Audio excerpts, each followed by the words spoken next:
ഒരു വർഷത്തിൽ എത്ര സെക്കൻഡ്സ് ആണുള്ളത്? AI ഉപയോഗിച്ചും ഇൻ്റർനെറ്റിൻ്റെ സഹായത്തോടും കൂടി നമ്മൾക്ക് വളരെ എളുപ്പത്തിൽ തന്നെ ഇതിനുത്തരം കണ്ടുപിടിക്കാൻ വേണ്ടി പറ്റും. എന്നാൽ 1724 തൻ്റെ 14-ാം വയസ്സിൽ ഇത്തരം കാൽക്കുലേഷൻസ് നടത്തിയ ഒരു കച്ചവടം ചെയ്യപ്പെട്ട ആഫ്രിക്കൻ അടിമയുണ്ട്. പേര് തോമസ് ഫുള്ളർ. ഗണിതത്തിൽ ഈ പ്രപഞ്ചം അന്നും ഇന്നും എന്നും തോമസിന് കീഴിലെ അടിമയായിരുന്നു.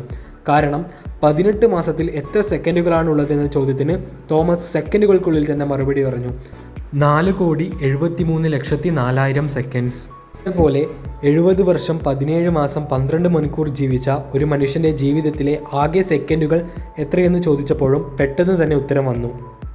എന്നാൽ ഇതെല്ലാം ശരിയാണോ, ഇതിനൊക്കെ പ്രൂഫുണ്ടോ എന്ന് ചോദിക്കുന്നവരോടാണ് തോമസ് പറഞ്ഞത് ശരിയാണോ എന്ന് മനസ്സിലാക്കാൻ വേണ്ടി ഒരു കൂട്ടം ഗണിതശാസ്ത്രജ്ഞന്മാർ സമയമെടുത്തുകൊണ്ട് തന്നെ കണക്ക് കൂട്ടി നോക്കിയപ്പോൾ തോമസ് പറഞ്ഞ ഉത്തരവുമായി ഒരു സെക്കൻഡിൻ്റെ വ്യത്യാസം പോലും ഉണ്ടായിരുന്നില്ല.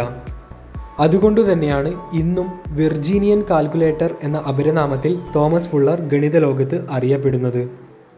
നിങ്ങൾക്കെന്താണ് തോമസിനെ കുറിച്ച് തോന്നുന്നത്? കമൻറ്റിൽ പറയുക.